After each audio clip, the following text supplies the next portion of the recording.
اعوذ باللہ من الشیطان الرجیم بسم اللہ الرحمن الرحیم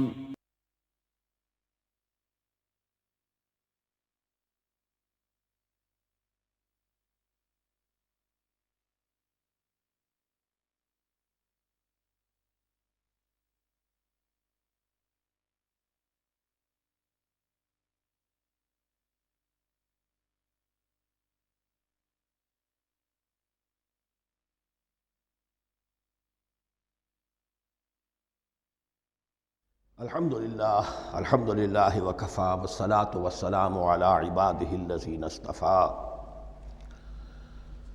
خصوصاً علی افضلہم وخاتم النبیین محمد الامین وعلی آلہ وصحبہ اجمعین اما بعد فاعوذ باللہ من الشیطان الرجیم بسم اللہ الرحمن الرحیم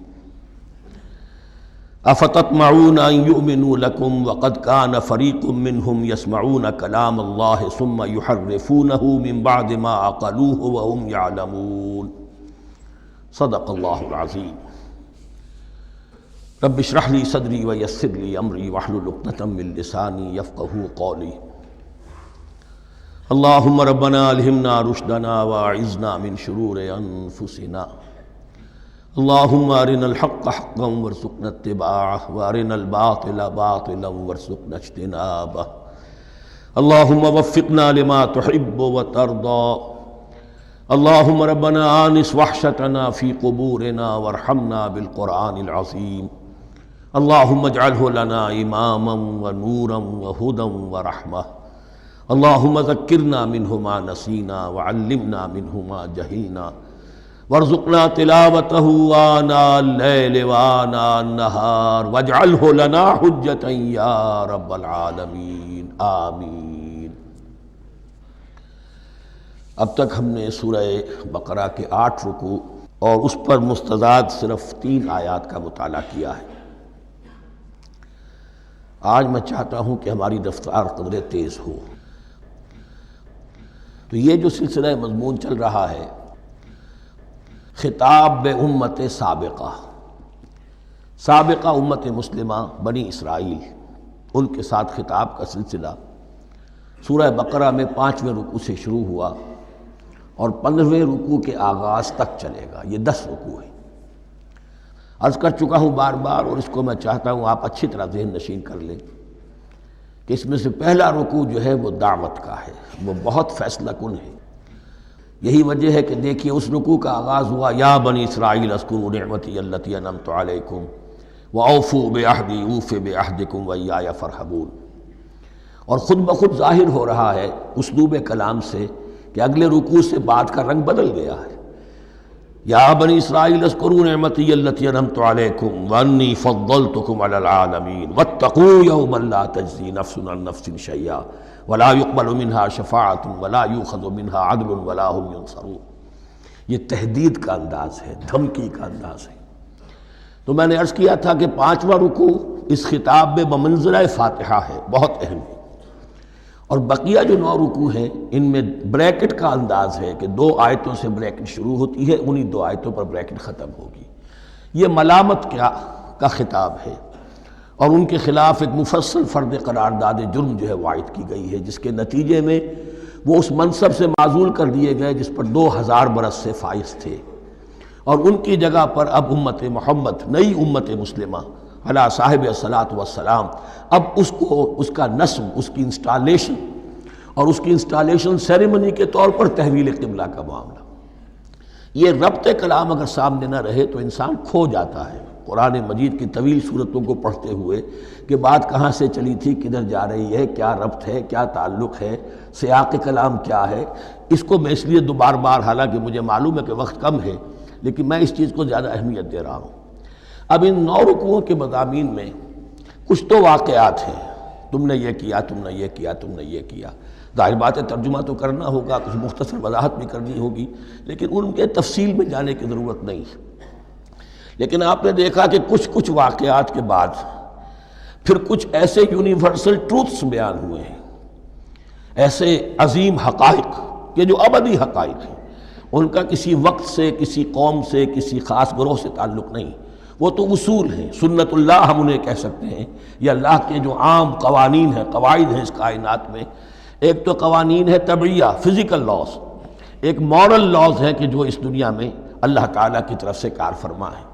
تو جہاں وہ مورل لاز آتے ہیں جنہیں آپ کہا کرتے تھے جب بچپن میں کہانی پڑھی اور کہانی کے بعد لکھا اس کا مورل لیسن کیا ہے، اس کہانی سے سبق کیا حاصل ہوا، تو تھوڑے تھوڑے وقفے کے بعد وہ آیات آتی ہیں کہ جو اس گویا کہ اس سلسلہ کلام کے اندر یہ انتہائی اہمیت کی حامل ہیں، اس لیے کہ وہ یونیورسل اہمیت کی حامل ہیں، اور ان میں در حقیقت ایک رہنمائی پوشیدہ ہے موجودہ امت مسلمہ کے لیے۔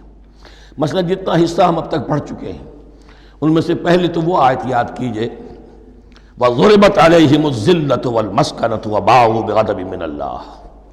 معلوم ہوا کہ ایسا ہو سکتا ہے کہ ایک امت مسلمان ہو، اس پر اللہ کے بڑے فضل ہوئے ہوں، بڑا اکرام ہوا ہو، بہت انعام ہوا ہو، پھر وہ اپنی بے عملی یا بد عملی کے باعث اللہ تعالیٰ کے غضب کی مستحق ہو جائے اور ذلت اور مسکنت اس پر تھوپ دی جائے۔ یہ ایک یونیورسل ٹروتھ وہاں سے نکل آیا کہ ہمیں سوچنا ہوگا، یہ ایک لمحہ فکریہ ہے امت مسلمہ کیا کہ کیا ہم تو کہیں آج اس پوزیشن میں نہیں ہیں۔ حدیث میں آپ کو سنا چکا ہوں، لَيَأْتِيَنَّ عَلَىٰ أُمَّتِي مَا أَتَىٰ عَلَىٰ بَنِي إِسْرَائِيلَ حَسْبَ النَّعْلِ بِالنَّعْلِ۔ دوسرا اسی طرح کا یونیورسل ٹروتھ والا مقام تھا آخری جو ہم نے کل پڑھا ہے، ثُمَّ قَسَتْ قُلُوبُكُمْ وَهِيَ كَالْحِجَارَةِ أَوْ أَشَدُّ قَسْوَةً۔ کسی مسلمان امت کا یہ حال بھی ہو سکتا ہے کہ ان کے دل اتنے سخت ہو جائیں کہ سختی میں پتھروں کو اور چٹانوں کو مات دے جائیں۔ یہ بھی ایک کیفیت ہے جو سامنے آئی، حالانکہ قوم وہ ہے انی فضلتکم علی العالمین، از کجا تاب کجا، لیکن یہ حقیقت بھی ہمارے سامنے آئی کہ یہ چیزیں جو ہیں اپنی جگہ پر امکانات میں سے ہیں۔ البتہ یہاں ایک بات میں عرض کر دوں کہ اس قساوت قلبی میں پوری امت برابر مسلط جو ہے مبتلا نہیں ہوا کرتی ہے، اس میں امت کے جو قائدین ہوتے ہیں اور امت مسلمہ کے قائدین اس کے علماء ہوتے ہیں، سب سے زیادہ شدت کے ساتھ یہ خرابی ان میں آتی ہے، اس لیے کہ باقی لوگ تو پیروکار ہیں، پیچھے چلتے ہیں، وہ اعتماد کرتے ہیں کہ یہ ہے اللہ کی کتاب کے پڑھنے والے، یہ ہے تورات کے حامل، یہ جانتے ہیں، وہ ان کے پیچھے پیچھے چل رہے ہوتے ہیں۔ لیکن جو لوگ جان بوجھ کر اللہ کی کتاب میں تحریف کر رہے ہوں، انہیں تو پتہ ہے ہم کیا کر رہے ہیں۔ جو لوگ جان بوجھ کر حق کو پہچان کر اس کا انکار کر رہے ہیں، انہیں تو پتہ ہے کہ ہم کیا کر رہے ہیں۔ در حقیقت یہ سزا ان پر آتی ہے۔ یہ بات اب ان آیات میں جو آج ہم پڑھنے چلے ہیں بہت زیادہ واضح ہو جائے گی انشاءاللہ۔ فرمایا افتطمعون ان یؤمنوا لکم، تو اے مسلمانوں کیا تم یہ توقع رکھتے ہو کہ یہ ایمان لے آئیں گے تم پر، تمہاری بات مان لیں گے؟ ظاہر بات ہے مسلمانوں کو توقع تھی کہ مشرکین مکہ تو بہت دور تھے دین سے، توحید سے دور، رسالت کا کوئی تصور ہی نہیں، کتاب کوئی ان کے پاس تھی ہی نہیں۔ یہ تو یہود ہیں اور ان کے پاس تو کتاب رہی ہے، یہ موسیٰ کے ماننے والے ہیں، یہ توحید کے علم بردار ہیں، یہ آخرت کا بھی اقرار کرتے ہیں، تو ان کو جھٹپٹ مان لینا چاہیے۔ تو جو مسلمانوں کے دل میں، عام مسلمانوں کے دل میں جو حسن ظن تھا، اب در حقیقت یہ اس کو ایڈریس کیا جا رہا ہے، افتطمعون ان یؤمنوا لکم، تمہیں بڑی طمع ہے، کوشش ہے، تمہاری خواہش ہے، آرزو ہے، تمنا ہے، توقع ہے کہ یہ بات مان لے گے تمہاری۔ وَقَدْ كَانَ فَرِيقٌ مِّنْهُمْ يَسْمَعُونَ كَلَامَ اللَّهِ ثُمَّ يُحَرِّفُونَهُ مِن بَعْدِ مَا عَقَلُوهُ وَهُمْ يَعْلَمُونَ، جبکہ حال یہ ہے کہ ان میں سے ایک جماعت، ایک گروہ وہ بھی ہے کہ جو اللہ کے کلام کو سن کر پھر اس میں تحریف کرتا رہا ہے، اس کے بعد کہ اس کو سمجھ لیتا تھا اور اچھے جان بوجھ کر تحریف کرتا تھا۔ اب ظاہر بات وہ گروہ کون ہوں گے؟ علماء ہی تو ہیں نا، عام آدمی تو تحریف نہیں کر سکتا تھا، تحریف کرنے والے تو علماء تھے۔ افتؤمنون ان یؤمنوا لکم وقد کان فریق منہم یسمعون کلام اللہ ثم یحرفونہ من بعد ما عقلوہ وہم یعلمون واذا لقوا الذین آمنوا قالوا آمنا۔ اب دیکھیے ایک بات بڑی عجیب سامنے آئے گی کہ جس طرح منافقین مسلمانوں میں تھے ایسے ہی منافقین یہود میں بھی تھے۔ یہود میں سے کچھ لوگ ایسے تھے کہ جن پر حق جب منکشف ہو گیا اور کچھ ان کی صالح فطرت بھی تھی، اب وہ آنا چاہتے تھے اسلام کی طرف، لیکن اپنے خاندان کو، گھر والوں کو، اپنے کاروبار کو، اپنے قبیلے کو چھوڑنا بھی ممکن نہیں تھا، اور قبیلوں کی سرداری جو ہے وہ ان کے علماء یہود کے پاس ہے۔ تو دل ان کے کچھ صاف ساتھ آ چکے تھے اہل ایمان کے، اور جب وہ اہل ایمان سے ملتے تھے تو کبھی کبھی باتیں بھی بتا، ہاں یہ بات جو محمد کہہ رہے ہیں یہ تورات میں لکھی ہوئی تھی، واقعی یہ بات یوں ہی تھی۔ اب اس کے بعد جب وہ جاتے تھے اپنے شیاطین کے پاس، وہی شیاطین ان کے علماء، ان کے بڑے سرکردہ لوگ، تو وہ جا کر انہیں ڈانٹ ڈپٹ کرتے تھے، بے وقوفو یہ کیا کر رہے ہو، تم یہ بات بتا رہے ہو انہیں تاکہ اللہ کے ہاں جا کر وہ تم پر حجت قائم کرے کہ انہیں پتا تھا اور پھر بھی انہوں نے نہیں مانا۔ اب یہ ان کا آپس کا مکالمہ ہو رہا ہے۔ وَإِذَا لَقُوا الَّذِينَ آمَنُوا قَالُوا آمَنَّا، اور ان میں سے کچھ لوگ ہیں کہ جب ملتے ہیں اہل ایمان سے تو وہ کہتے ہیں ہم ایمان لے آئے۔ وَإِذَا خَلَا بَعْضُهُمْ إِلَىٰ بَعْضٍ، اور جب وہ خلوت میں ہوتے ہیں ایک دوسرے کے ساتھ، قالوا وہ کہتے ہیں اتحدثونہم، کیا تم بتا رہے ہو ان کو، بما فتح اللہ علیکم، وہ باتیں جو اللہ نے کھولی ہیں تم پر، لیحاجوکم بہ عند ربکم، کہ وہ تم پر حجت قائم کریں تمہارے رب کے پاس، کہ اللہ اس نے مانا تھا کہ ہاں تورات میں یہ ہے، تو تم ذرا عقل سے کام لو اور یہ حقیقتیں جو تورات کے ذریعے سے ہمیں معلوم ہے ان مسلمانوں کو مت بتاؤ۔ اس پر اللہ کا تبصرہ کیا ہے، افلا تعقلون، یہ تو ابھی انہی کا قول ختم ہوا کہ کیا تم عقل نہیں ہے کہ تم ایسا بیوقوفی کا کام کر رہے ہو۔ اولا یعلمون، یہ تبصرہ اللہ کا ہے، تو کیا یہ لوگ نہیں جانتے ان اللہ یعلم ما یسرون وما یعلنون، کہ اللہ تو جانتا ہے وہ سب کچھ بھی جو وہ چھپاتے ہیں اور وہ سب کچھ بھی جسے وہ ظاہر کرتے ہیں۔ تو چاہے یہ باتیں مسلمانوں کو بتاؤ نہ بتاؤ، اللہ کی طرف سے تو محاسبہ ہو ہی جانا ہے، لہذا یہ بھی ان کی ناسمجھی کی دلیل ہے۔ اب آ رہی ہے وہ اصل اہم بات جو میں نے آج ابتدا میں بیان کر دی تھی، وَمِنْهُمْ أُمِّيُّونَ، ان میں سے بھی ایک طبقہ تو ہے ان پڑھ لوگوں کا۔ اب دیکھیے امی اصل میں تو ایک طرح سے کہنا چاہیے کہ مشرکین عرب کے لیے لفظ ہے قرآن مجید میں، کیوں؟ ان کے اندر پڑھنے لکھنے کا رواج بھی نہیں تھا، کوئی آسمانی کتاب بھی ان کے پاس نہیں تھی۔ لیکن اب یہود کے بارے میں کہا جا رہا ہے، جیسے آج مسلمان ہیں کہ اکثر و بیشتر مسلمان تو جاہل ہیں، چاہے پی ایچ ڈی کیا ہوا ہو، پی ایچ ڈی تو فزکس میں کیا ہوا ہے، قرآن کی الف بیتیں نہیں آتی، دین کے جو ہیں مبادی تک سے ناواقف ہیں، بہت پڑھے لکھے، اس کو ہمارے بعد لوگ کہتے ہیں پڑھے لکھے جاہل۔ آج کی عظیم اکثریت مسلمانوں کے پڑھے لکھے مسلمانوں کی وہ پڑھے لکھے جاہلوں پر مشتمل ہے، اس میں شامل کر لیجئے ہماری اکثریت جو ہے ہی بغیر پڑھی لکھی۔ تو اب انہیں کیا پتہ، وہ تو سارا اعتماد کریں گے علماء پر، کوئی بریلوی ہیں بریلوی علماء پر اعتماد کریں گے، کوئی دیوبندی ہیں وہ دیوبندی علماء پر اعتماد کریں گے، کوئی اہل حدیث ہیں وہ اہل حدیث علماء پر اعتماد کریں گے۔ منہم امیون، اب امیون کا سہارا کیا ہوتا ہے؟ منہم امیون لا یعلمون الکتاب الا امانیہ، وہ کتاب سے تو واقف نہیں ہوتے، اپنی کچھ خواہشات ہیں کہ جن کو جانتے ہیں۔ یہ خواہشات بعد میں کھل جائے گا، یہ خواہشات کیا ہیں؟ ہم تو اسرائیلی ہیں، ہم تو اللہ کے محبوب ہیں، ہم تو امت محمد میں ہیں، ہماری تو شفاعت ہو ہی جائے گی، یہ امانی ہے۔ تلک امانیہم، اور ہمیں تو جہنم میں داخل کیا بھی تو تھوڑے سے عرصے کے لیے، ہمیں نکال لیا جائے گا، یہ امانی ہے۔ تو ان کے پاس تو یہ تو ان امانی، امنیہ کہتے ہیں خواہش، امانی اس کی جمع ہے، یہ اپنی خواہشات، انگریزی کا لفظ صحیح تعبیر کرے گا وشفل تھنکنگ، یہ اپنی اس وشفل تھنکنگ کے سہارے جی رہے ہیں، علم ان کے پاس ہے ہی نہیں۔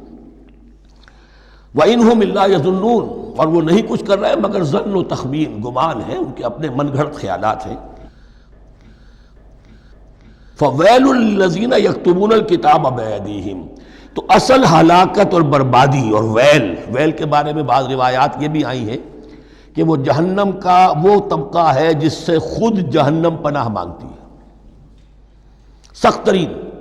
تو وہ ویل، وہ تباہی جو ہے ان کے لیے ہے جو کتاب لکھتے ہیں اپنے ہاتھ سے، ثم یقولون ھذا من عند اللہ، اور پھر کہتے ہیں یہ اللہ کی طرف سے ہے، لیشتروا بہ ثمنا قلیلا، تاکہ حاصل کر لیں اس سے کچھ بڑی گھٹیا سی حقیر سی قیمت، یعنی فتویٰ نویسی جس کا معاملہ ہے۔ اب کوئی شخص آیا، اس نے ایک رائے پوچھی، انہوں نے اپنا جو بھی ہے وہ لکھا، کہا یہی دین کا تقاضا ہے، بس یہی علم ہے، یہی اللہ کی بات ہے۔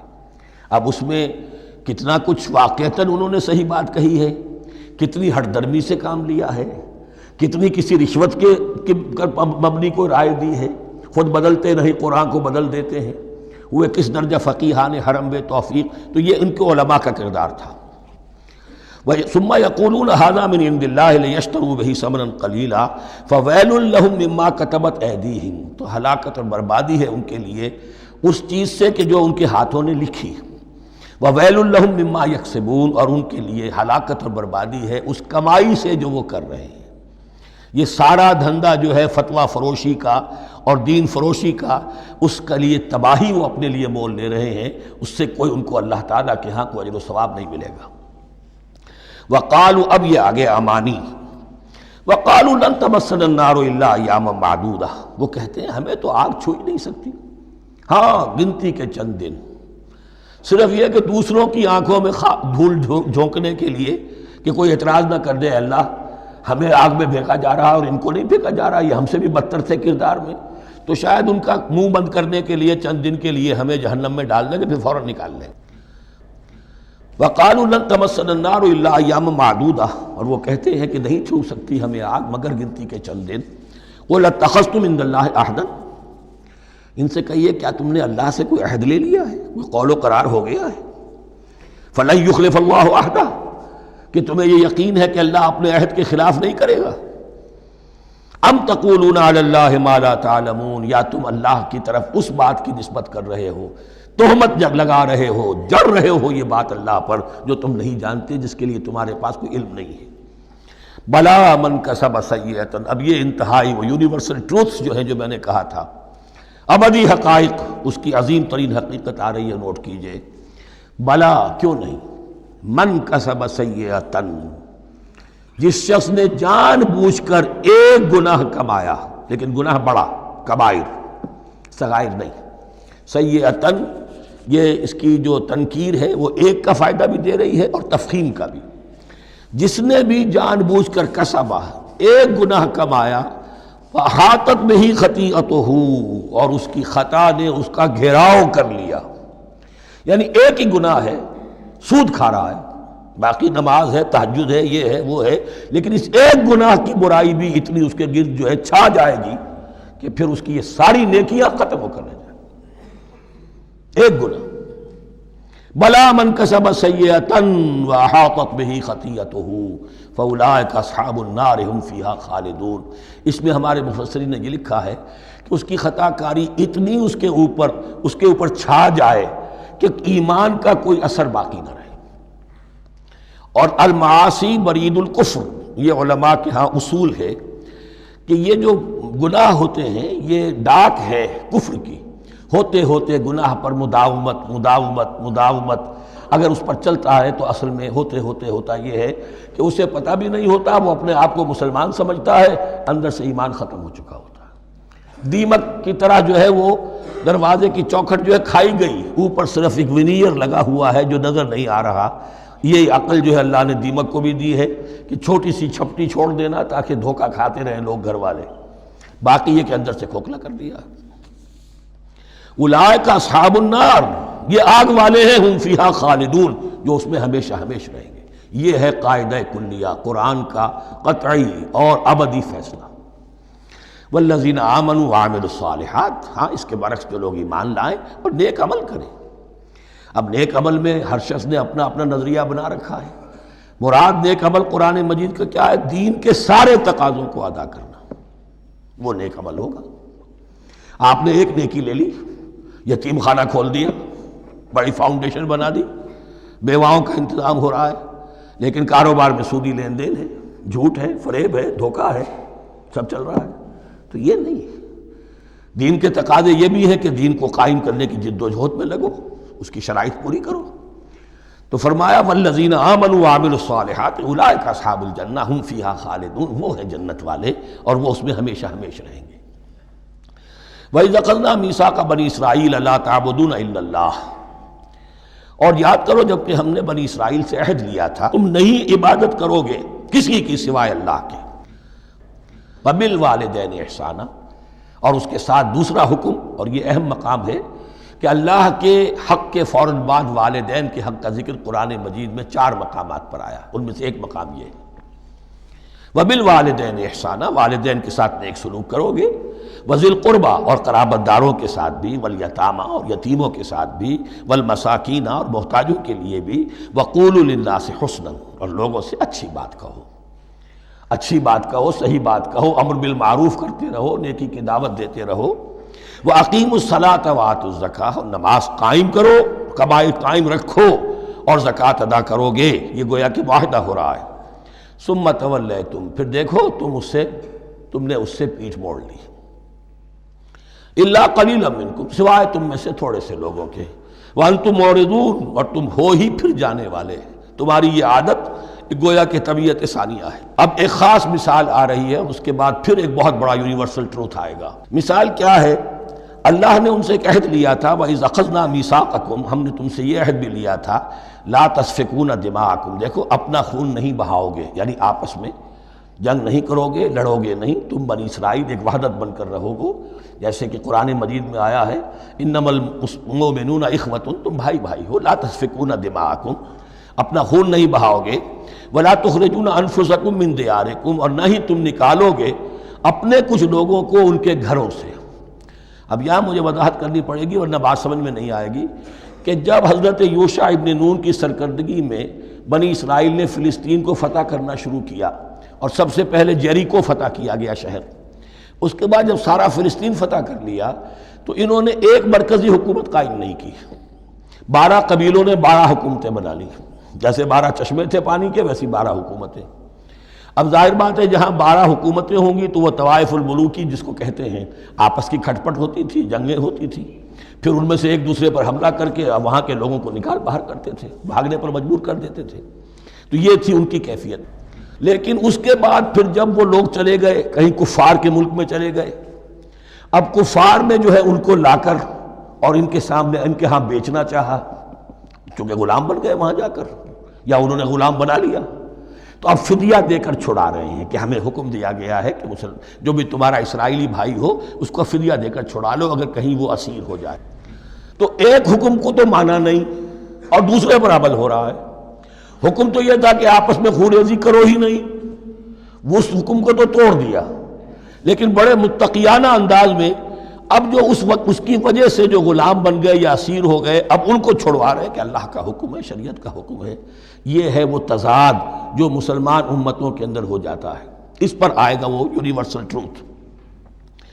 وَإِذْ أَخَذْنَا مِيثَاقَكُمْ لَا يَسْتَسْفِكُونَ دِمَاءَكُمْ جب یاد کرو جب کہ ہم نے تم سے عہد لیا تھا کہ تم اپنا خون نہیں بہاؤ گے، وَلَا تُخْرِجُونَ أَنفُسَكُم مِّن دِيَارِكُمْ اور نہ ہی تم اپنے آپ کو اپنے لوگوں کو ان کے گھروں سے نکالو گے، ثُمَّ أَقْرَرْتُمْ وَأَنْتُمْ تَشْهَدُونَ پھر تم نے اقرار کیا تھا، اس عہد کو اور قول و قرار کو مان لیا تھا پورے شعور کے ساتھ، تشہدون مانتے ہوئے، ثم انتم ہؤلاء پھر تم وہی ہو، تم ہی ہو وہ تو تقتلون انفسکم اپنے ہی لوگوں کو قتل بھی کرتے ہو، وتخرجون فریقا منکم من دیارہم اور اپنے ہی لوگوں میں سے کچھ لوگوں کو ان کے گھروں سے باہر نکالتے ہو، تظاہرون علیہم بالاسم والعدوان ان پر چڑھائی کرتے ہو گناہ کے ساتھ بھی اور زیادتی کے ساتھ بھی، وَإِن یاتوکم اسارا اور اگر وہ قیدی بن کر تمہارے پاس آتے ہیں تفادوہم تو اب تم ان کا فدیہ دے کر انہیں چھڑاتے ہو، وَهُوَ مُحَرَّمٌ عَلَيْكُمْ إِخْرَاجُهُمْ حالانکہ ان کا تو نکالنا ہی تم پر حرام کیا گیا تھا۔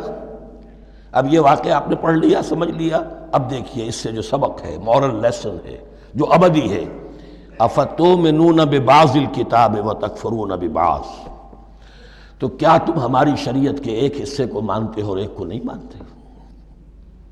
اب دیکھیے یہ الفاظ اب ہوں گے تعویل عام، جہاں کہیں بھی یہ طرز عمل ہوگا تو یہ آیت اس کو کور کرے گی۔ افتؤمنون ببعض الکتاب وتکفرون ببعض تو کیا تم مانتے ہو ہماری کتاب کے ایک حصے کو اور ایک کو نہیں مانتے؟ فما جزاء من یفعل ذلک منکم تو نہیں ہے کوئی سزا اس کی جو یہ حرکت کرے تم میں سے، الا خزی فی الحیات الدنیا سوائے اس کے کہ دنیا کی زندگی میں رسوائی ہو، ذلت ہو، ویوم القیامہ اور قیامت کے دن یردون الی اشد العذاب وہ لوٹا دیے جائیں شدید ترین عذاب میں، وما اللہ بغافل عما تعملون اور اللہ تعالیٰ غافل نہیں ہے اس سے جو تم کر رہے ہو۔ آج امت مسلمہ پر 100% یہ آیت منطبق ہو رہی، پورے دین پر چلنے کو تیار نہیں۔ ہر گروہ نے کوئی ایک شے حلال کر لی اپنے لیے۔ ملازم پیشہ طبقہ ہے، رشوت حلال ہے، کیا کرے، اس کے بغیر گزارا نہیں ہوتا۔ کاروباری طبقہ ہے، سود کیا کرے، اس کے بغیر تو یہ کاروبار چلتا نہیں۔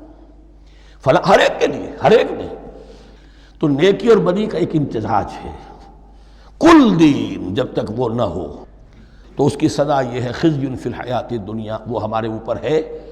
ضربت علیہم الذلۃ والمسکنہ، وہ خز اور وہ ذلت اور مسکنہ تھوپ دی گئی ہے۔ باقی رہ گیا قیامت کا معاملہ، وَيَوْمَ الْقِيَامَةِ يُرَدُّونَ إِلَىٰ أَشَدِّ الْعَذَابِ، شدید ترین عذاب میں۔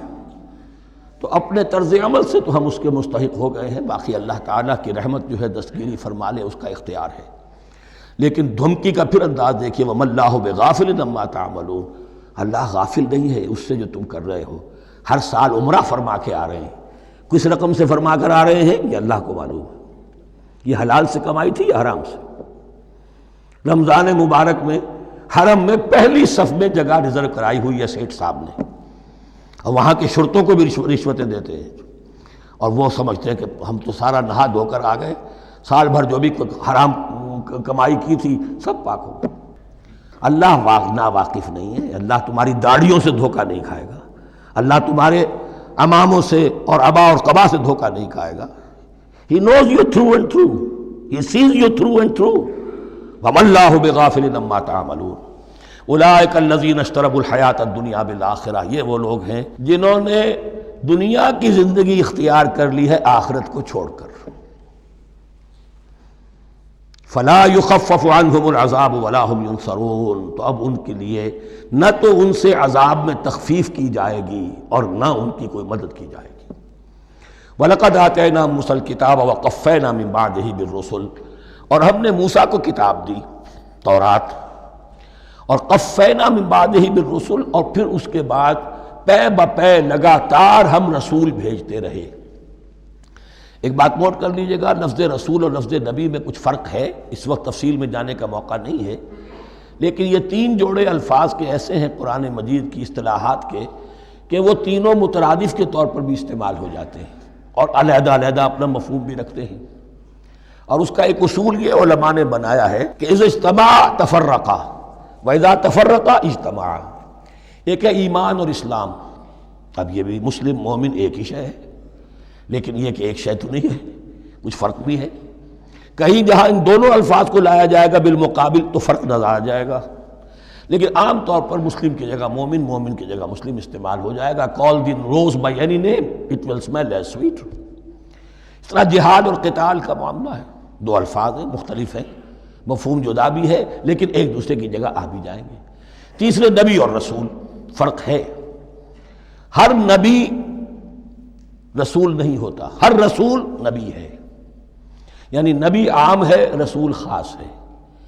نبی کو جب کسی خاص قوم کی طرف معین طور پر بھیج دیا جاتا ہے تب وہ رسول ہو جاتا ہے، اس سے پہلے اس کی حیثیت ایک ولی اللہ کی ہے، بہت اعلیٰ درجے کا اللہ کا دوست اور ولی جس پر وحی آ رہی ہے۔ عام ولی اللہ میں اور نبی میں فرق یہ ہے، ان پر وحی آتی ہے، ان پر وحی نہیں آتی۔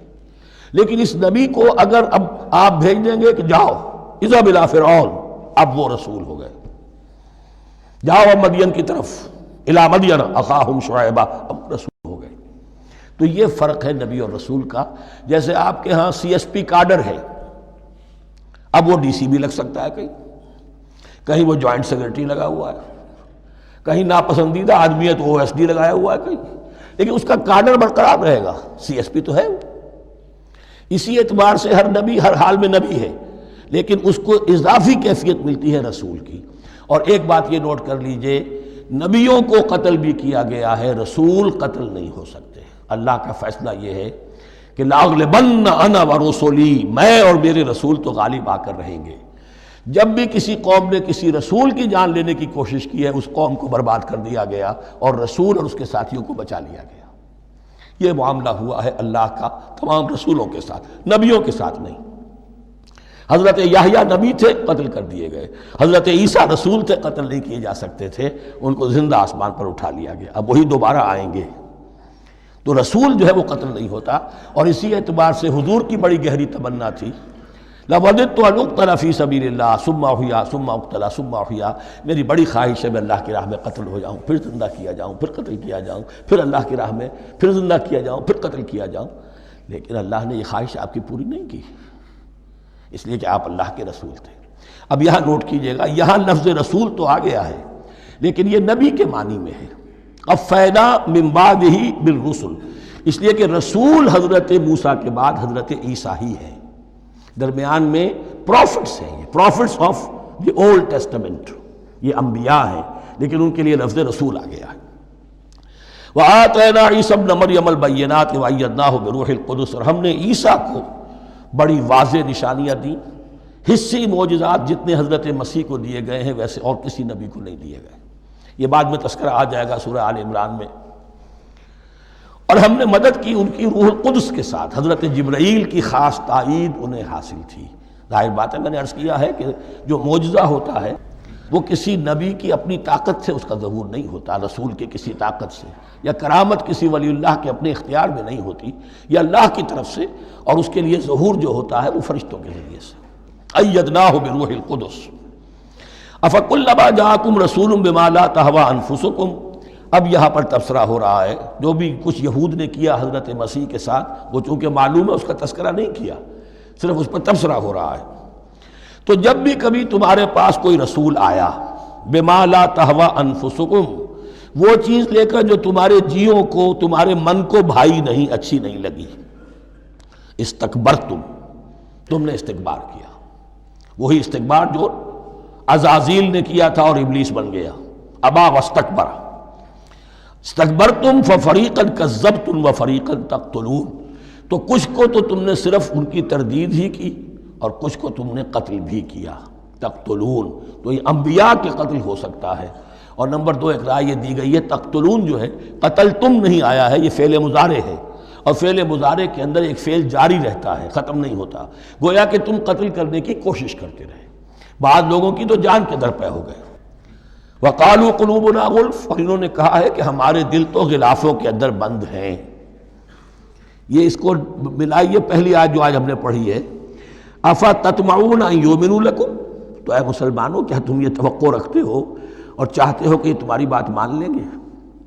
ان کی اس خواہش کے جواب میں جو وہ کہتے تھے وہ یہ قول ہے، وقالوا قلوبنا غلف، ہمارے دل غلافوں میں ہیں، میاں تمہاری بات ہم پر اثر نہیں کر سکتی، جاؤ کسی اور سے بات کرو. آج بھی آپ کو یہ الفاظ سننے کو مل جائیں گے، قلوبنا غلف، ہمارے دل تو غلافوں میں ہیں، بڑے مضبوط ہیں، مستحکم ہیں، تمہاری بات اس میں گھر کر ہی نہیں سکتی. بل لعنہم اللہ بکفرہم، یہ ہے تبصرہ. جس کو یہ کہہ رہے ہیں کہ ہمارے دل محفوظ ہیں اور غلافوں میں ہیں، حقیقت میں تو ان پر لعنت ہو چکی ہے اللہ کی طرف سے ان کے کفر کی وجہ سے. فقلیلا ما یؤمنون، تو واقعتاً اب کم ہی ہوں گے ان میں سے جو ایمان لائیں گے. وَلَمَّا جَاءَهُمْ كِتَابٌ مِّنَ اللَّهِ مُصَدِّقٌ لِّمَا مَعَهُمْ، اب یہاں پر ذکر ہو رہا ہے خود حضور صلی اللہ علیہ وسلم کا. اور جب آ گئی ان کے پاس کتاب اللہ کے پاس سے، یعنی یہ قرآن، مصدق لما معہم، جو اس کی تصدیق کرتے ہوئے آیا جو ان کے پاس ہے. میں اس کی وضاحت کر چکا ہوں. قرآن ایک طرف تصدیق کرتا ہے تورات اور انجیل کی، اور دوسری طرف وہ مصداق بن کر آیا ہے تورات اور انجیل کی پیشن گوئیوں کا. وَكَانُوا مِن قَبْلُ يَسْتَفْتِحُونَ عَلَى الَّذِينَ كَفَرُوا، اور ان کا حال یہ تھا کہ وہ آخری کتاب اور آخری نبی کے حوالے اور واسطے سے اللہ تعالیٰ سے فتح کی دعائیں کیا کرتے تھے کافروں کے خلاف. ہوتا کیا تھا کہ یہ 3 قبیلے مدینے میں آ گئے کہ جو یہودی تھے، بنو قینقاع، بنو نذیر اور بنو قریظہ. اسی میں وہاں رہتے تھے اوس اور خزرج جو یمن سے آئے تھے، اصل عربی قبائل تھے. پھر آس پاس کے قبائل بھی تھے، وہ سب کے سب امیین میں سے تھے، ان کے پاس نہ کوئی کتاب، نہ کوئی شریعت، نہ کسی نبوت سے آگاہ. اب ان کے آپس میں جب لڑائیاں ہوتی تھیں اور یہ مار کھاتے تھے، سرمایہ دار تھے، دولت والے تھے، عام طور پر بزدل تھے، لہذا جب بھی کبھی مقابلہ ہوتا تھا مار کھاتے تھے. تو وہاں یہ کہا کرتے تھے کہ ابھی تو تم ہمیں مار لیتے ہو، دبا لیتے ہو، نبی آخری زمان کی آنے کا وقت آ چکا ہے، وہ نئی کتاب لے کر آئیں گے، جب وہ آئیں گے ہم ان کے ساتھ ہو کر جب تم سے جنگ کریں گے تو تم ہمیں شکست نہیں دے سکو گے، ہمیں فتح حاصل ہوگی. اور دعا کیا کرتے تھے اللہ اس نبی آخر الزماں کا ظہور جلد ہو تاکہ اس کے واسطے سے اور اس کے ذریعے سے اس کے صدقے ہمیں فتح مل سکے۔ یہ دعائیں تھیں۔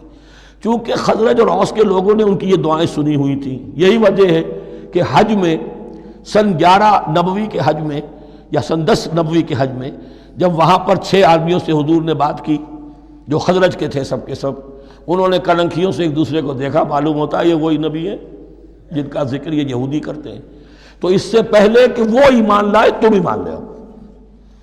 گویا کہ وہ علم بالواسطہ طور پر جو انہیں پہنچا تھا وہ ان کے لیے کتنا بڑا سرمایہ بن گیا، ان کی نجات کا ذریعہ بن گیا۔ اور وہ علم جو ان کے پاس تھا تعصب کی وجہ سے اور تکبر کی وجہ سے وہ اسی طرح رہ گئے۔ فَذَهَبَ اللَّهُ بِنُورِهِمْ وَتَرَكَهُمْ فِي ظُلُمَاتٍ لَا يُبْصِرُونَ صُمٌّ بُكْمٌ عُمْيٌ فَهُمْ لَا يَرْجِعُونَ۔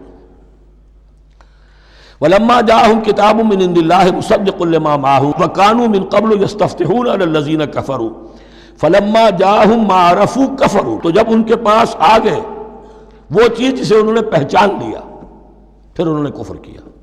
فَلَعْنَةُ اللَّهِ عَلَى الْكَافِرِينَ، تو اللہ کی لعنت ہے ایسے کافروں پر۔ بِئْسَ مَا اشْتَرَوْا بِهِ أَنفُسَهُمْ أَن يَكْفُرُوا بِمَا أَنزَلَ اللَّهُ بَغْيًا أَن يُنَزِّلَ اللَّهُ مِن فَضْلِهِ عَلَى مَن يَشَاءُ مِنْ عِبَادِهِ، بہت بری شے ہے جس کے عوض کہ انہوں نے اپنی جانوں کو فروخت کر دیا۔ یعنی دنیا کا حقیر سا نفع، یہاں کی حقیر سی مسندیں، یہاں کا جو بھی چودراہٹیں ہیں، جو بھی ان کی حیثیت ہے، صرف اس کا قربانی دینے کو تیار نہیں، یہی تو سبب ہے، اس کی وجہ سے کفر کر رہے ہیں پہچان کر۔ تو بری ہے وہ شے جس کے لیے انہوں نے اپنے آپ کو بیچ دیا۔ ان یکفروا، کہ وہ کفر کر رہے ہیں اس وجہ سے، بما انزل اللہ بغیا، جو اللہ نے نازل فرمایا ہے، اور کفر کیوں کر رہے ہیں اس زدم زدہ میں، ان ینزل اللہ من فضلہ علی من یشاء من عبادہ، کہ اللہ تعالیٰ نے نازل کر دیا ہے اپنے اس فضل میں سے اپنے بندوں میں سے جس پر چاہا۔ وہ اس امید میں تھے کہ وہ اسرائیلی ہی ہوگا۔ جب 1400 برس تک نبوت ہمارے پاس رہی، اب فترت کا زمانہ ہے، 600 برس گزر گئے، اب آخری نبی آنا ہے، ان کو گمان یہ تھا وہ ہم میں سے ہی ہوگا۔ یہاں یہ ہوا کہ یہ رحمت اللہ کی اور یہ فضل جو ہے بنی اسماعیل پر ہو گیا۔ اس کی وجہ سے زدم زدہ بغین، اس بغین کے لفظ کو اچھی طرح نوٹ کر لیجئے، یہ اختلاف جو ہوتا ہے دین میں اس کا اصل سبب یہ بغین کا لفظ آئے گا بار بار قرآن مجید میں۔ یہ بغین کیا ہے؟ جس سے عہد حاضر کے ایک خاص جو مکتب فکر ہے سائیکالوجی کا، ایڈلر کا، اس میں یہ قرار دیا گیا ہے کہ انسان کے جو موٹیوز ہیں، جو اس کا انسٹنکٹس ہیں، ان میں ایک بہت پاورفل موٹیو جو ہے to dominate, urge to dominate. میں اس کی بات کیوں مانوں، یہ کیوں نہ میری مانے، یہ ڈومینیشن۔ تو بغین، بغیہ کے معنی بھی ہے حد سے بڑھنا، تجاوز کرنا۔ تو وہ اپنی حد سے بڑھ کر دوسروں کے اوپر روب گاٹھنے کے لیے یہ سارا انہوں نے کیا، اس وجہ سے کہ بنی اسماعیل کے ایک شخص محمد صلی اللہ علیہ وسلم پر اللہ تعالیٰ نے یہ رحمت نازل فرما دی۔ فَبَاءُوا بِغَضَبٍ عَلَىٰ غَضَبٍ، تو وہ لوٹے غضب پر غضب لے کر، یعنی تہ بر تہ غضب ہے ان پر اللہ تعالیٰ کا۔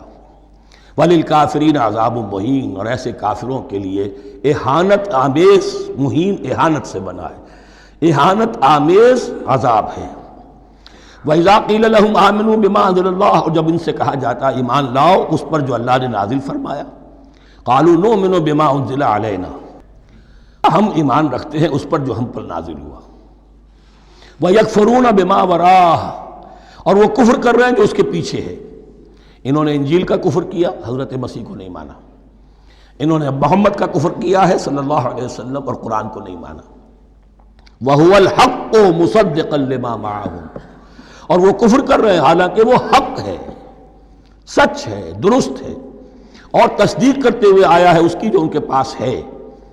قل، اے نبی ان سے کہیے، فَلِمَ تَقْتُلُونَ أَنبِيَاءَ اللَّهِ، یہاں وہ لفظ واضح ہو گیا، تو پھر کیوں تم قتل کرتے رہے ہو اللہ کے نبیوں کو، من قبل، اس سے پہلے۔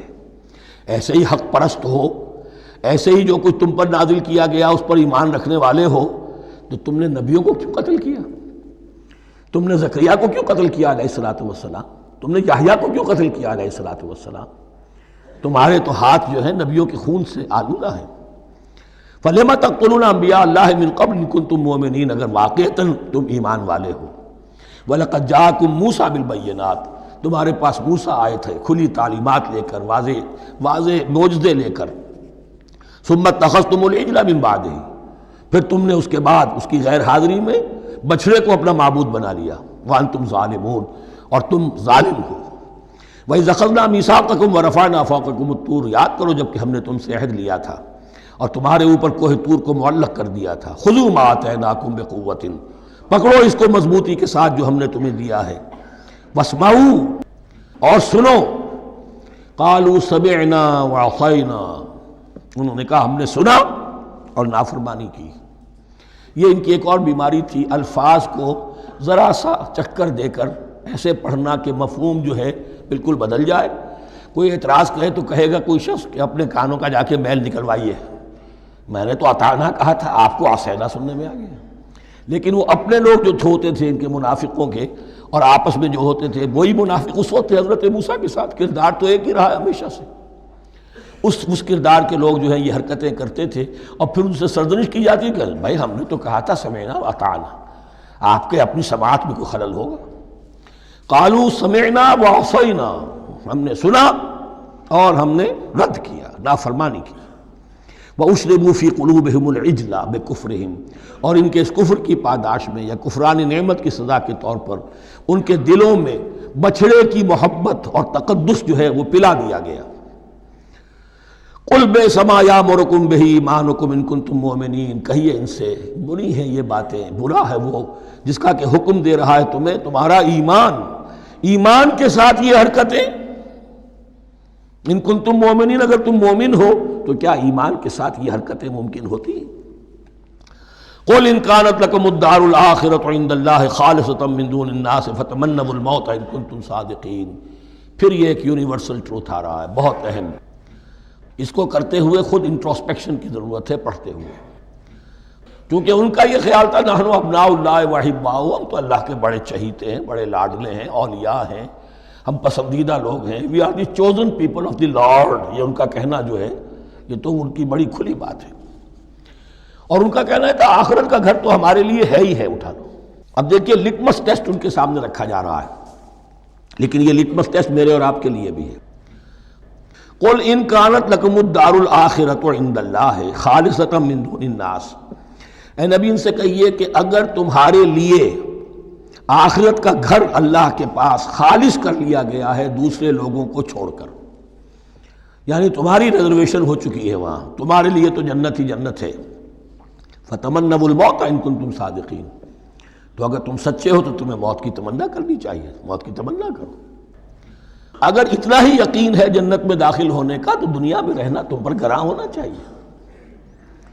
یہاں کی تو بہت سی کلفتیں ہیں، بہت سی محنتیں ہیں، مشقتیں ہیں، کتنی کوفت اٹھانی پڑ جاتی ہے. یقین اگر ہو کہ آخرت ہے اور وہاں میرا مقام جنت میں ہے تو زندگی تو لائبلٹی معلوم ہونی چاہیے، ایسٹ معلوم نہیں ہونا چاہیے.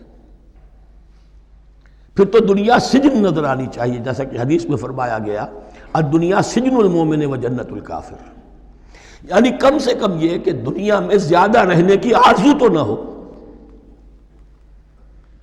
یہ کم سے کم ہے. آخرت پر ایمان، اور اگر اپنا معاملہ اللہ کے ساتھ خلوص پر ہے، دھوکے بازی پہ نہیں ہے. بل الانسان علی نفسہ بصیرہ، ہر انسان کو معلوم ہے میں کہاں کھڑا ہوں. آپ کا دل آپ کو بتا دے گا آپ اللہ کے ساتھ دھوکے بازی کر رہے ہیں یا آپ کا معاملہ اللہ کے ساتھ خلوص و اخلاص پر مبنی ہے. اگر یقین ہے کہ خلوص و اخلاص پر ہے تو پھر تو یہ ہے کہ زندگی ایسٹ نہیں لائبلٹی، اور دنیا باغ نہیں قید خانہ نظر آنا چاہیے. اور اس میں انسان رہتا ہے ایک مجبوراً، اللہ نے بھیجا ہے رہنا ہے، جو اس کی طرف سے ذمہ داریاں عائد کی گئی ہیں وہ ادا کرنی ہے. لیکن یہاں رہنے کی خواہش یہ اگر ہے تو یا تو آخرت پر ایمان نہیں یا اپنا اللہ کے ساتھ معاملہ خلوص اور اخلاص پر مبنی نہیں. دس از دی لٹمس ٹیسٹ. فتمنوا الموت ان کنتم صادقین ولن یتمنوہ ابدا، اور یہ ہرگز نہیں کریں گے تمنا اس کی، موت کی، بما قدمت ایدیہم، بسبب ان کرتوتوں کے جو ان کے ہاتھوں نے آگے بھیجے ہوئے ہیں۔ ہر شخص کو معلوم ہے میں نے کیا کمائی کی ہے، کیا بھیجی ہے۔ واللہ علیم بالظالمین، اور اللہ ان ظالموں سے بخوبی واقف ہے۔ وَلَتَجِدَنَّهُمْ أَحْرَصَ النَّاسِ عَلَىٰ حَيَاةٍ، اور تم انہیں دیکھو گے اس دنیا کی زندگی پر تمام انسانوں سے بڑھ کر حریص ہیں۔ وَمِنَ الَّذِينَ أَشْرَكُوا، یہاں تک کہ مشرکوں سے زیادہ حریص ہے۔ اور یہ بات صحیح ہے، اہل ایمان کے ساتھ مقابلہ مشرکین نے کیا، کھل کر میدان میں آ کر کیا، ڈٹ کر کیا، اپنی جانیں اپنے باطل معبودوں کے لیے قربان کی۔ یہودی نہیں لڑ سکے، من ورائے جدر، فصیلوں کے پیچھے سے اور ادھر سے، لیکن سامنے آ کر مقابلہ نہیں کر سکے، اس لیے کہ انہیں جانیں بہت عزیز تھیں۔ وَلَتَجِدَنَّهُمْ أَحْرَصَ النَّاسِ عَلَىٰ حَيَاةٍ وَمِنَ الَّذِينَ أَشْرَكُوا، حتیٰ یہ کہ مشرکین سے بھی زیادہ یہ دنیا کی زندگی کے حریص ہیں۔ يَوَدُّ أَحَدُهُمْ لَوْ يُعَمَّرُ أَلْفَ سَنَةٍ، ان میں سے ہر ایک کی یہ خواہش ہے کہ کسی طرح اس کی عمر 1000 برس ہو جائے۔ وَمَا هُوَ بِمُزَحْزِحِهِ مِنَ الْعَذَابِ أَن يُعَمَّرَ، اور اگر ان کو معمر کر بھی دیا جائے، طویل زندگی دے بھی دی جائے، تو عذاب سے تو چھٹکارا نہیں ملے گا، آخرت تو بالآخر تو آنی ہے۔ واللہ بصیر بما یعملون، اور اللہ دیکھ رہا ہے جو کچھ کہ وہ کر رہے ہیں۔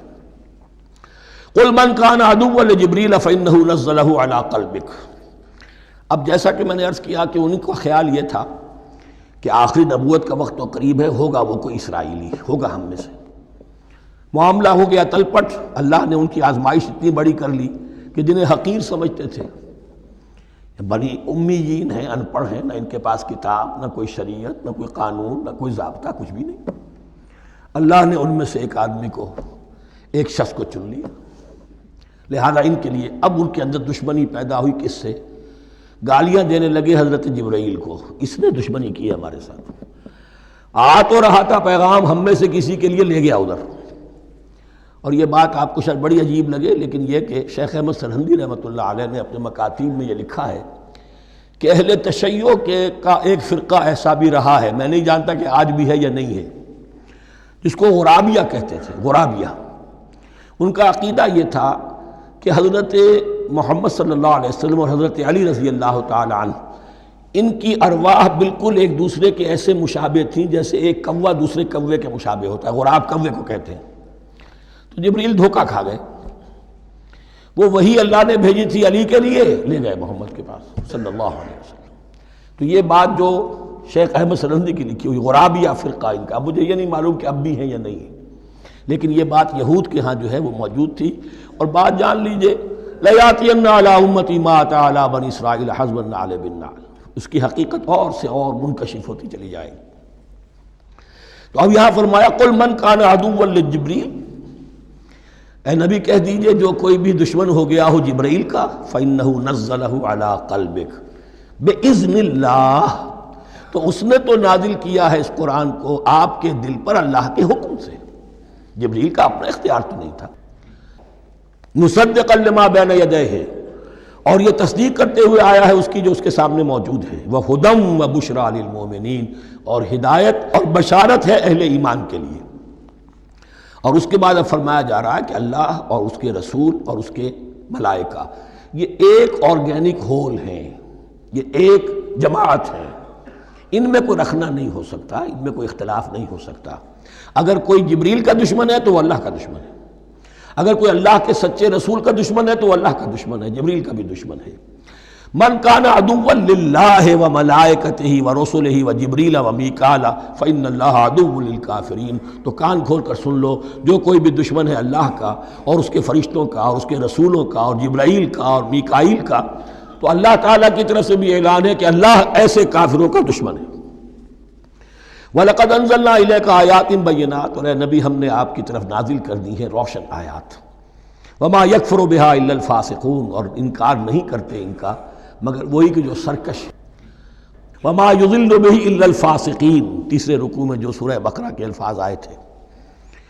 أَوَكُلَّمَا عَاهَدُوا عَهْدًا نَبَذَهُ فَرِيقٌ مِّنْهُمْ، تو جب بھی کبھی انہوں نے کوئی عہد کیا، اللہ سے میثاق کیا، اللہ کے رسولوں سے کوئی عہد کیا، نَبَذَهُ فَرِيقٌ مِّنْهُمْ، ان میں سے ایک گروہ نے اس معاہدے کو پھینک دیا اٹھا کر۔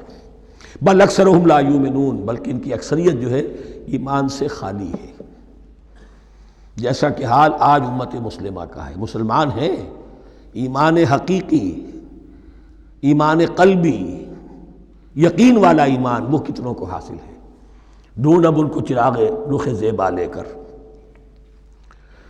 وَلَمَّا جَاءَهُمْ رَسُولٌ مِّنْ عِندِ اللَّهِ مُصَدِّقٌ لِّمَا مَعَهُمْ نَبَذَ فَرِيقٌ مِّنَ الَّذِينَ أُوتُوا الْكِتَابَ، پھر وہی بات، اور جب آئے ان کے پاس اللہ کی طرف سے ایک رسول یعنی محمد صلی اللہ علیہ وسلم، مصدق لما معہم، اور تصدیق کرتے ہوئے آئے ہیں اس کی جو ان کے پاس موجود ہے، ان کے ساتھ ہے، نبذ فریق من الذین اوتوا الکتاب کتاب اللہ وراء ظہورہم، ان کی ایک گروہ، ان کی ایک جماعت نے اللہ کی کتاب کو اپنی پیٹھوں کے پیچھے پھینک دیا، کأنہم لا یعلمون، گویا کہ وہ جانتے ہی نہیں، انجانے سے ہو کر رہ گئے، نہیں ہمیں کچھ پتہ نہیں۔ ان کے عوام پوچھتے ہوں گے کیا یہ وہی نبی ہیں جن کا ذکر، نہیں کیا بولے، کوئی یقین سے نہیں کہہ سکتے، کچھ نہیں، ابھی دیکھیں گے، تیل دیکھو، تیل کی دھار دیکھو، کأنہم لا یعلمون، جیسے انہیں علم نہیں ہے۔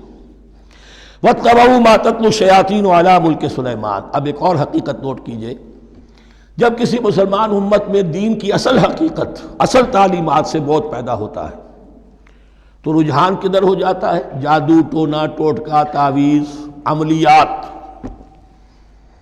قرآن کی عملیات۔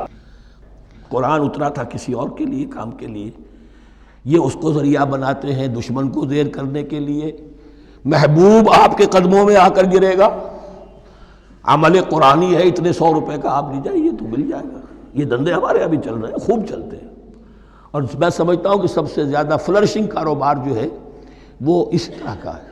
ہینگ لگے نہ پھٹکڑی، نہ آپ کو کوئی اس میں محنت کرنے کی ضرورت ہے، نہ اس کے اندر آپ کو انویسٹ کرنے کی ضرورت ہے، اور کاروبار چلتا۔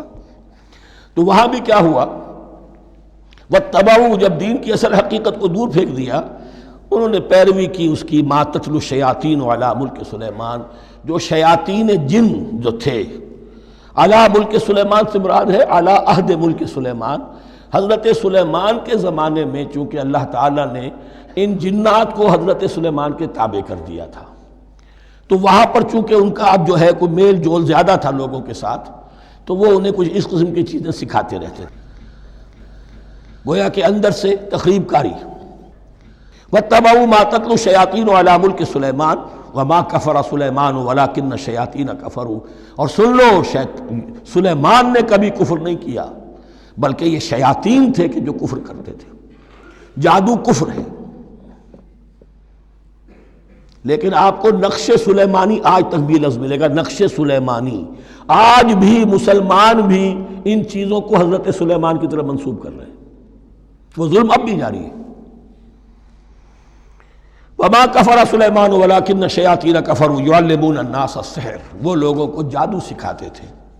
وَمَا أُنزِلَ عَلَى الْمَلَكَيْنِ بِبَابِلَ هَارُوتَ وَمَارُوتَ، اور جو کچھ نازل کیا گیا 2 فرشتوں پر، ہاروت اور ماروت پر، بابل میں۔ بابل یہ ہے پرانا عراق، بیبلونیا۔ نبوکدنضر بھی بیبلونیا کا بادشاہ تھا، نمرود بھی بیبلونیا کا بادشاہ تھا، عراق کے بادشاہوں کا لقب ہی تھا نمرود، نماردہ اس کی جمع ہے۔ تو حضرت سلیمان کی حکومت جب تھی تو وہاں پر یہ لوگ جنات جو ہیں وہ اس قسم کی تخریب کاری کر رہے تھے، تو اللہ تعالیٰ نے آخری آزمائش کے لیے 2 فرشتوں کو زمین پر اتارا، اور وہ انسانی شکل میں لوگوں کو جادو سکھاتے تھے، بتاتے بھی جاتے تھے دیکھو جادو کفر ہے، ہم سے مت سیکھو، لیکن اس کے باوجود لوگ سیکھتے تھے، تو گویا کہ ان پر اتمام حجت ہو گیا کہ اب ان کے اندر خباثت جو ہے پوری طریقے سے گھر کر چکی ہے۔ وَمَا يُعَلِّمَانِ مِنْ أَحَدٍ، اور وہ نہیں سکھاتے تھے کسی کو بھی، حَتَّىٰ يَقُولَا إِنَّمَا نَحْنُ فِتْنَةٌ فَلَا تَكْفُرْ، یہاں تک کہ وہ کہہ دیتے تھے کہ دیکھو ہم تمہاری آزمائش کے لیے بھیجے گئے ہیں، ہم فتنہ ہیں، تو تم کفر مت کرو۔ فَيَتَعَلَّمُونَ مِنْهُمَا مَا يُفَرِّقُونَ بِهِ بَيْنَ الْمَرْءِ وَزَوْجِهِ، تو وہ سیکھتے تھے ان دونوں سے وہ شے کہ جس کے ذریعے سے تفریق کر سکیں ایک شخص اور اس کی بیوی کے درمیان، تفرقہ ڈالنا گھروں کے اندر، فساد۔ اب بھی یہ عورتوں کے اندر یہ کام بڑی تیزی کے ساتھ چلتے ہیں، تعویذ اور دھاگے اور کیا کوئی گنڈے چلتے ہیں۔ وَمَا هُمْ بِضَارِّينَ بِهِ مِنْ أَحَدٍ، اور نہیں تھے وہ ضرر پہنچانے والے کسی کو کچھ بھی، إِلَّا بِإِذْنِ اللَّهِ۔ ایمان کا تقاضا یہ ہے کہ چاہے کوئی دوا ہو وہ بھی بِإِذْنِ رب کام کرے گی، ورنہ نہیں۔ کوئی اور اسباب طبیعیہ ہیں، ان کے بھی اثرات ظاہر ہوں گے اگر اللہ چاہے گا، اس کے بغیر کچھ نہیں ہو سکتا۔ جادو کا بھی اثر ہوگا تو اللہ کے اذن سے ہوگا۔ تو بندہ مومن کو ڈٹے رہنا چاہیے اور مقابلہ کرنا چاہیے۔ وما هم بضارین بہ من احد الا باذن اللہ ویتعلمون ما یضرهم ولا ينفعهم، اور وہ سیکھتے تھے ان سے وہ چیزیں جو ان کے لیے مضرت بخش تھیں، ضرر پہنچانے والی، اور انہیں نفع نہیں پہنچاتی تھی۔ وَلَقَدْ عَلِمُوا لَمَنِ اشْتَرَاهُ مَا لَهُ فِي الْآخِرَةِ مِنْ خَلَاقٍ، حالانکہ یہ بات ان کے علم میں آ چکی تھی کہ جس نے بھی اس چیز کو حاصل کیا، جادو سیکھا، اس کا پھر آخرت میں کوئی حصہ نہیں ہے۔ وَلَبِئْسَ مَا شَرَوْا بِهِ أَنفُسَهُمْ، اور بری تھی وہ چیز جس کے لیے انہوں نے اپنے آپ کو فروخت کر دیا، لَوْ كَانُوا يَعْلَمُونَ، کاش کہ انہیں علم ہوتا۔ وَلَوْ أَنَّهُمْ آمَنُوا وَاتَّقَوْا، اور اگر وہ ایمان رکھتے اور تقوی کی روش اختیار کرتے، لَمَثُوبَةٌ مِّنْ عِندِ اللَّهِ خَيْرٌ، تو بدلہ پاتے اللہ کی طرف سے بہت ہی اچھا، بہت خیر۔ لَوْ كَانُوا يَعْلَمُونَ، کاش کہ ان کو معلوم ہوتا۔ یا ایھا الذین آمنوا لا تقولوا رائنا وقولوا انظرنا واسمعوا، اب ایک اور مثال ان کی، وہ تو تھے منافقین بنی اسرائیل جن کا ذکر ہوا، سمعنا وعصینا۔ اب یہاں یہ منافقین جو یہاں پر مسلمانوں میں شامل ہو گئے تھے، یہود کے زیر اثر لوگ، اور آ گئے مسلمانوں میں بھی، اب ان کا معاملہ کیا تھا؟ جب حضور صلی اللہ علیہ وسلم کی محفل میں بیٹھتے تھے تو جیسے ہوتا ہے، آپ نے کوئی بات فرمائی تو اگر فرض کیجئے کہ ادھر کے لوگوں نے نہیں سنی، بات سمجھ میں نہیں آئی، تو وہ ان سے درخواست کرتے تھے رعاینا، حضور ذرا ہماری رعایت کیجئے، بات کو دوبارہ دہرا دیجئے، ہماری سمجھ میں نہیں آیا۔ اب اس کا وہ کیا کرتے تھے یہودی، یا یہ ان کے یہودیوں کے زیر اثر منافقین، رعاینا، اے ہمارے چرواہے، گویا کہ دل میں خوش ہو رہے ہیں، خباثت نفس اس کو غذا مل رہی ہے، ہم نے تو رعاینا کہہ دیا۔ کسی نے اگر ٹوک دیا، بابا میں نے رعاینا کہا تھا، معلوم ہوتا ہے آپ کی سماعت میں کوئی خلل پیدا ہو چکا ہے، یہ انداز۔ تو مسلمانوں سے کہا جا رہا ہے، یہ واحد آیت ہے اس پورے سلسلے میں جس میں خطاب یا ایھا الذین آمنوا سے ہے، لیکن اصل میں روح سخن اب بھی بنی اسرائیل کی شرارت ہے۔ یا ایھا الذین آمنوا لا تقولوا رعاینا وقولوا انظرنا واسمعوا، دیکھو تم اس لفظ ہی کو چھوڑ دو، اہل ایمان تم مت کہا کرو رعاینا، تم کہا کرو انظرنا، اے نبی ہماری طرف توجہ فرمائیے، یا ہمیں مہلت دیجیے۔ نظر کے دونوں معنی ہیں، دیکھنا، ہمیں دیکھیے، اور انتظار بھی اسی سے بنا ہے، ذرا سی مہلت دیجیے۔ واسمعوا، اور دوسرے یہ کہ توجہ سے سنا کرو تاکہ دوبارہ پوچھنے کی ضرورت ہی پیش نہ آئے۔ وللکافرین عذاب علیم، اور ان کافروں کے لیے تو دردناک عذاب ہے۔ ما یود الذین کفروا من اہل الکتاب ولا المشرکین ان ینزل علیکم من خیر من ربکم، اور نہیں چاہتے وہ لوگ کہ جنہوں نے کفر کیا ہے اہل کتاب میں سے اور مشرکین میں سے بھی، کہ نازل ہو تم پر کوئی بھی خیر تمہارے رب کی طرف سے۔ یہ اہل کتاب بھی اور مشرکین مکہ بھی، یہ جل رہے ہیں حسد میں، حسد کی آگ میں، کہ یہ کلام پاک تمہیں کیوں دے دیا گیا، یہ آخری منصب نبوت کا جو ہے، خاتم النبیین، یہ منصب جو ہے یہ انہیں کیوں مل گیا؟ وہ نہیں چاہتے کہ کوئی بھی خیر اللہ کی طرف سے تمہیں ملے۔ واللہ یختص برحمتہ من یشاء، حالانکہ یہ اللہ کا پریروگیٹو ہے، اللہ کا فیصلہ ہے، اللہ خاص کر لیتا ہے اپنی رحمت کے لیے جس کو چاہے، یہ اس کا فیصلہ ہے۔ واللہ ذو الفضل العظیم، اور اللہ تعالیٰ بڑے فضل والا ہے۔ ما ننسخ من آیت او ننسها نأت بخیر منها او مثلها، ہم نہیں منسوخ کرتے کسی بھی آیت کو یا اسے بھلواتے۔ ایک تو ہے ننسخ، منسوخ کر دینا، ایک ہے حافظے سے ہی کسی کے محو کر دینا۔ ما ننسخ من آیت او ننسها نأت بخیر منها، تو ہم اس کی جگہ پر اس سے بہتر لے آتے ہیں، او مثلها، یا ویسی ہی لے آتے ہیں۔ الم تعلم ان اللہ علی کل شیء قدیر، کیا تم یہ نہیں جانتے کہ اللہ تعالیٰ ہر چیز پر قدرت رکھتا ہے، اسے ہر شے کا اختیار ہے۔ الم تعلم ان اللہ لہ ملک السماوات والارض، کیا تم نہیں جانتے کہ اللہ کے لیے ہی اختیار مطلق ہے، بادشاہی ہے آسمانوں اور زمین کی۔ وما لکم من دون اللہ من ولی ولا نصیر، اور نہیں ہے تمہارے لیے اللہ کے سوا کوئی بھی نہ ولی اور نہ مددگار۔ بارک اللہ لی ولکم فی القرآن العظیم ونفعنی وإیاکم بالآیات والذکر الحکیم۔